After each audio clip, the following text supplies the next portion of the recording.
Hey everybody, this is Darren Van Damme and you are watching Flick Connection, the show that helps you get more out of movies, and today I am about to go on a 10 Hulu movie binge watch. So if you're new here, welcome, but what I'm going to do is watch 10 movies on Hulu that I have never seen before in a row. I think it's gonna be about 18 to 20 hours of non-stop movies, and in between, I'm gonna tell you in about a minute or so what I thought about each one so you can decide if they're for you or not. And first up on this binge watch, I'm gonna watch the Nicolas Cage movie, Mom and Dad. It's one I've been wanting to watch for a while, so I'm gonna check it out and then I'll be right back to tell you what I thought. Okay, so Mom and Dad was a very weird one, but I liked it. Now, I kind of need to set the stage a little bit because this is not going to be for everybody, but if you are kind of like me and you really like watching new, different, weird stuff, Mom and Dad definitely falls into that category, so much so that this has the potential, it may or may not happen, but it has the potential to become a cult classic. And what you get with this movie is this like, sort of like a zombie virus breaks out, and instead of zombies, it just makes parents want to kill their children. So think kind of like The Happening, which that movie sucked. This movie is better, but instead of like killing yourself, you kill your offspring.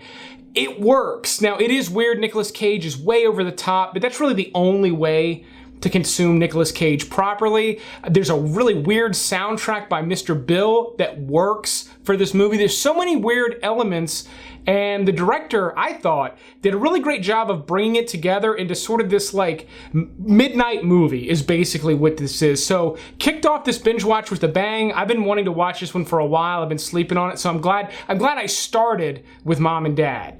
Next up is the Clovehitch Killer, which actually stars Dylan McDermott as a potential serial killer. Based on the trailer, boy thinks his father might be this like infamous serial killer, and I'm into it. It looks pretty good, so I'm gonna check it out and let you know.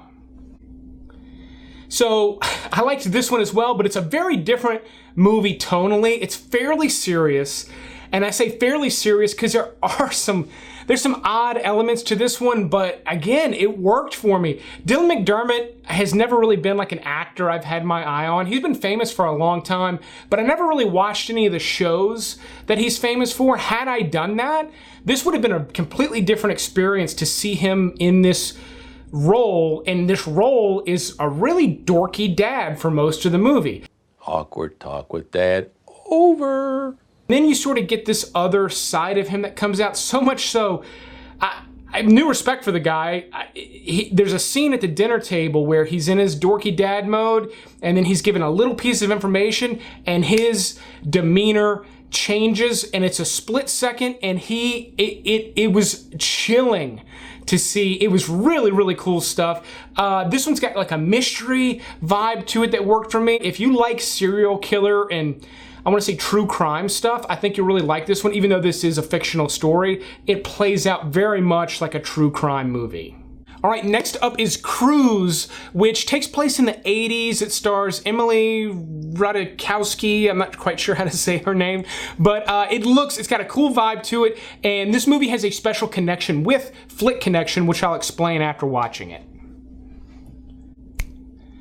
All right, starting to get a little bit of fatigue here, and we're only on movie number 3, but Cruise I liked. It's very different from the other two. There's no killers in it or anything like that, but like I said, it takes place in the 80s. It's about a teenage boy. I say teenage boy, I think he's like 18 or 19, but he drag races this really beautiful car. It's got this Summer of Love vibe, almost like a Grease kind of a thing without the singing. And then it's got this cool 80s vibe as well. The performances are really good, especially for the supporting cast on this is surprisingly good. And then it's got a really like adult edge to it. There's what I would consider to be fairly realistic sex scenes. Some of it's funny. There's some crime elements in it. It is not a crime movie, but Sebastian Maniscalco is a bad dude in this one. He's got kind of a surprise appearance, and he did a really great job as well. So if you're a fan of his, this movie's gonna probably be a must-watch. You're gonna want to see what he does in this movie. Ultimately, I liked it. It has like this, again, it feels like an 80s teen movie with like a rated R adult vibe that made it feel very real to me. Oh, and I almost forgot, the connection is that Gino Caffarelli was actually my first guest ever on the Flick Connection podcast. You can check out a link to the podcast in the channel below. It's a separate channel. You can go subscribe over there. But he actually produced and stars, has a small role in Cruise. And then he's in a ton of stuff coming out this year. He's in Fonzo with Tom Hardy. He's in The Irishman, directed by Martin Scorsese. He's in another mob movie that I think is shifting names that should come out later this year with David Arquette. He's about to have a big year. So again, go check out that episode and check out anything that Gino's doing. Like I said, I think he's getting ready to have a big year, and this is another great movie from him. All right, so my number 5 pick is The Guilty. It is subtitled. It's from Sweden, I believe. So I'm going to watch that. I've got another 1 or 2 subtitled movies on this list. I might need to get those out of the way soon because I think my eyes are going to go before I get to the end of this list. Okay, so this is by far the most intense one that I've watched so far. The first 2 were great. There was a lot of intensity. I didn't really mention that, but they were, Mom and Dad was an intense movie. The Guilty is somehow more intense despite the fact that it all takes place in one location. It's like a 911 emergency responder center, and you're focused on one character, this one dispatcher. And it's kind of like the movie Lock with Tom Hardy, where it all took place in his car and it was all phone calls. It's that, but it's way better. There's a lot more drama. He basically gets a call that sort of throws him into this investigation. This one really held my attention, despite the fact I just came off of watching 4 movies in a row. This one was one of the higher rated movies of 2018. I'm ashamed I didn't watch it in 2018.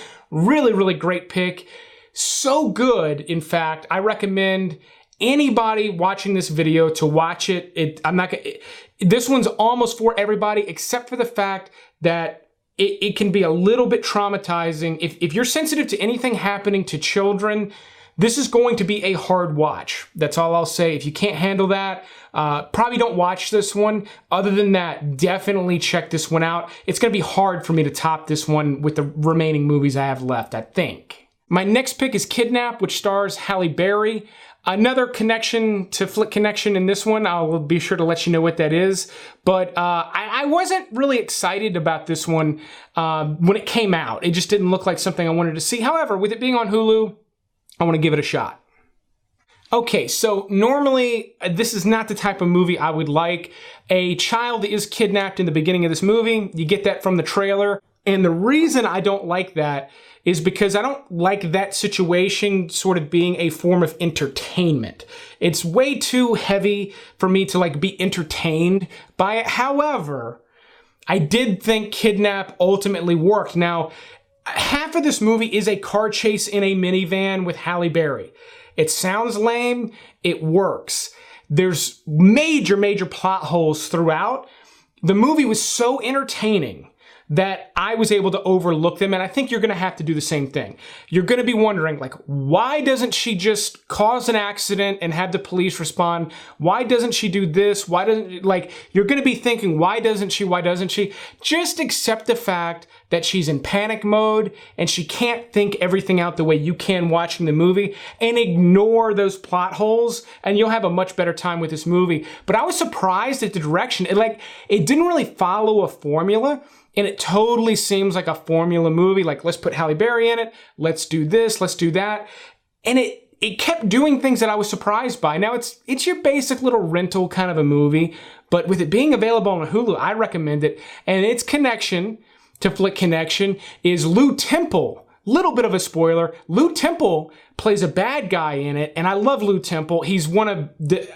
I had him as a guest on the podcast, and he was one of the guests that I was the most starstruck by, because he's been in so much stuff. He's in the new Quentin Tarantino movie coming out later this summer, and he plays a pretty good bad guy in Kidnap. So if you're into it at all, definitely check this one out. If you like this type of content, now's a good time to go ahead and click the subscribe button and click that little bell icon so you get notified when I put new videos like this one that may or may not actually involve me watching all of the movies in a row.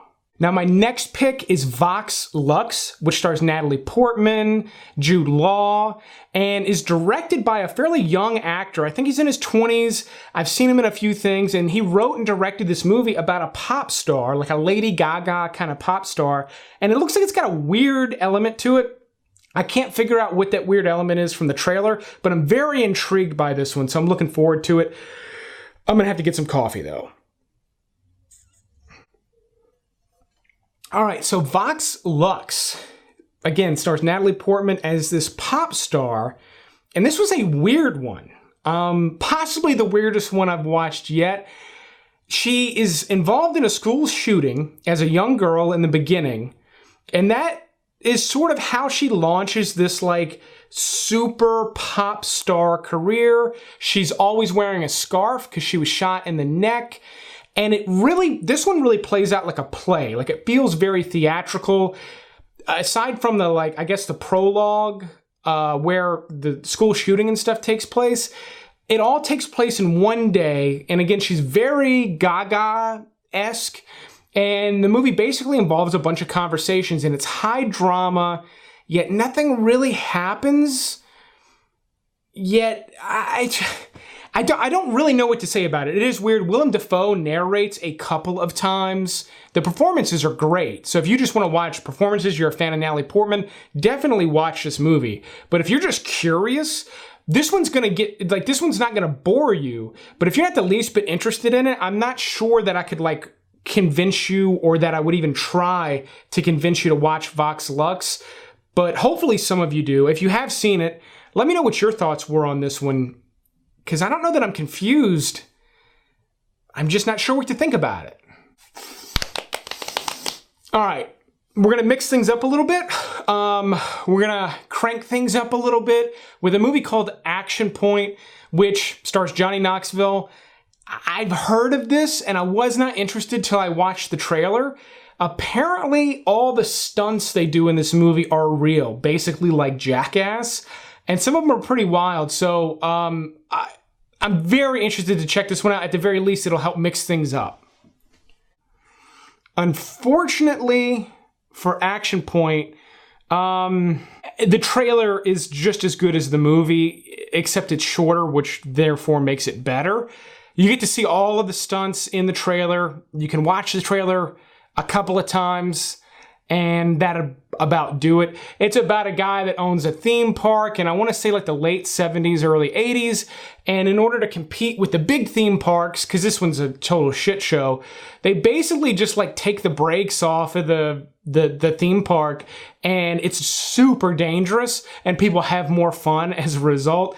And Knoxville does most of the stunts, but there's one that involves a porcupine. There's one that involves him getting blasted with the fire hose. There's one where he just goes flying through the air and busts his face open. The rest of it, really pretty much, I wanted to like it. The rest of it pretty much sucks. If anything, I'm being more generous because I'm tired. Darren made a mistake. Not just in doing this, but I should have watched Shoplifters earlier. This is foreign language. It's 2 hours. Okay, so I liked Shoplifters quite a bit, actually.